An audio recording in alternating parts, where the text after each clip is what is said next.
I don't know who needs to hear this, but take away all the snow and ice from around your HVAC unit. Number one, it'll work better if you do.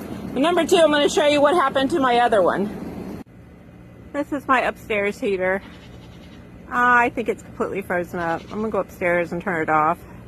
Thank goodness I have a downstairs unit also. So hopefully it works after it defrosts. Because this is expensive. This would be a very expensive repair. Anyway, I don't know how you northern folks live in environments like this, but you can have it. I don't want this at all. It's a few days now and I'm already over it.